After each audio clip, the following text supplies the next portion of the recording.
Hey guys, Fire here from InDepth Gaming, bringing you another game review. This time we're checking out Ever Forward. This game is developed by Pathia Games, published by PM Studios, and released on December 7th, 2021 for a price of $14.99. So what is Ever Forward? It's a puzzle adventure game that's going to take you anywhere between roughly around 2 hours, let's just say, probably 2-3 hours, just kind of depending on your playstyle and how good you are with puzzles. And it's a simple and short episodic puzzle game where you're going to be tasked with trying to solve and figure out ever challenging puzzles that are going to ask you to get from one point of a sort of obstacle course to another by navigating around with cubes, and you're also going to be presented with a storyline that kind of gives you an arcing presence of really what the game is and the story it's trying to tell you. It's going to be introduced with bright, vibrant worlds, but for the most part, all your puzzle worlds are going to look very similar to what you see here on screen. They're pretty much white and red and pretty straightforward as far as the appearance, but they're going to be extremely deceiving when it comes to figuring out how to actually complete out all these puzzles. They increasingly will ramp up in difficulty, and a lot of the times they're going to require you to use your brain to be able to really figure out how to get through and figure out what to do for each of these specific puzzles. Now, most of the time you're going to have to dodge these little robot-looking eye drone camera things, and then sometimes you're going to have to figure out ways to get them to divert their gaze and really figure out how to get from one end to the other without failing. Now, something I really enjoy about this game that not a lot of puzzle games do is you actually have the ability to control and manipulate your own kind of checkpoints and save zones here. So the way the game does that is through this right bumper mechanic that lets you set your save point. So if you see here where we can fail out on this puzzle, no matter what we do, the game is always going to progress us back to this exact same point and give us the opportunity to proceed, and you don't feel like you've lost too much progress with what you've had, and you can really try and figure out how to get from one end to the other on the puzzles that you are trying to complete, and it doesn't feel like you're totally failing at life as the puzzles really make you feel stupid. Now, as far as the puzzles and difficulty level, the game does a great job at presenting you with puzzles that aren't always straightforward and are going to require you to really figure out what to do while you're playing. What I do enjoy is in between every puzzle that will take you a couple minutes to solve, you're given this nice, visual storyline that's expertly voice acted, in my opinion, that has perfect characters driven that actually progresses your game. So you feel like you're playing a story-driven puzzle game than just a traditional puzzle game that usually doesn't have a purpose, and this one actually tells a pretty solid story. And I don't want to ruin too much of this, so I am going to talk while this is kind of going in the background, and I'm going to can down the volume so you don't get too spoiled, but that way you can at least see a little bit about how the aesthetics and art style work. As far as progressing and beating the game, achievement-wise, this isn't a hard game. You really pretty much just need to play the game and progress through it. As you hit each point and zone for puzzles, you're going to get directed back to that original, kind of level world that you saw us at, and you have to walk around and find where the next puzzle and journey in your story takes you. And when you figure out what that next journey and puzzle is, you're teleported back to this world where you figure out the puzzles that you saw us doing, and you have to really kind of just rinse and repeat that same model throughout the game.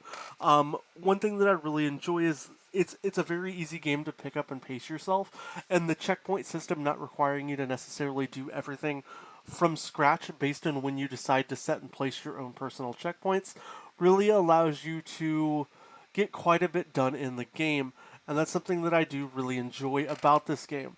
I don't have to reset and do all my work, but if I did make a super critical mistake, it's not too hard to really reset myself and go back, and the game does a really good job at rewarding you with the achievements while you're playing. That gives you kind of a sense of, well, I just did this, let's push through and do another puzzle, and let's continue to play, and it feels very rewarding while you're going through. And the game's controls are honestly extremely simple and pretty straightforward. You kind of move around with analog sticks, you pick up a cube, you navigate the puzzle pathway, and that's kind of all you really need to do. It's just figuring out how you can get from that point A to point B, and what's going to allow you to set yourself up for success in that same process here. So as you can see, I got cubes. You can throw cubes, but at any point that you're getting caught by these little drone guys, you do fail and reset. So what's nice here is, you get to progress yourself how you feel you want to. And if you're worried about getting past a certain checkpoint area, you don't give yourself that benefit of the doubt. But if, you don't think you're going to make it, then you kind of reset yourself up for whatever sense of success you feel like you need to be able to progress at the areas you're at. Now, these little robots can be quite tricky when it comes to the puzzles you have to navigate through, so don't get too frustrated if it seems like they're outsmarting you. They're going to outsmart quite a bit of people when it comes to really what you need to do and figure out how to solve to navigate around these puzzles. I think most of the puzzles are pretty straightforward what you need to do. You're going to run into a few that honestly are challenging, and for me that's been a nice experience while playing the game. I enjoy a game that isn't just, spoon feeding you how to play it.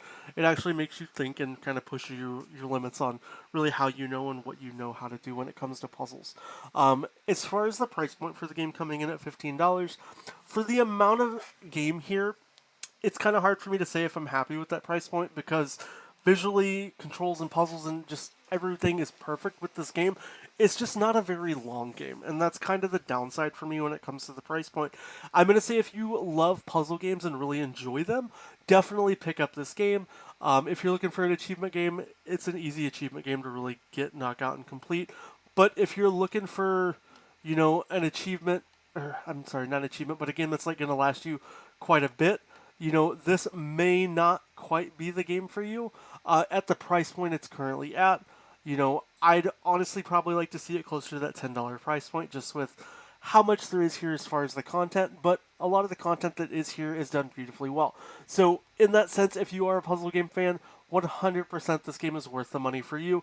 If you're not a big puzzle fan and this is kind of your first venture into puzzle games, you might want to wait and maybe look at a couple other games.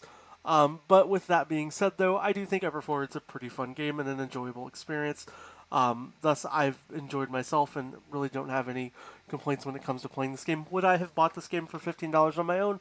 I think I would have purchased this game on my own for $15. I think it's worth the money and the investment, and it's not a bad game. But if you're new to puzzle games, maybe check out a couple other games out on Xbox, maybe a couple other puzzle game reviews we've done on the channel before you dive into a puzzle game that's honestly gonna really kind of hit you pretty hard with, introducing into puzzle games and, can be a little difficult. If you do pick up Everforward, please let me know down in the comments what you think about it. If you disagree with my review, let me know. I'd love to hear your opinions. If you liked it, awesome as well. And, if you haven't already, please consider subscribing to the channel. I hope you guys enjoyed this review, and I hope we catch you next time.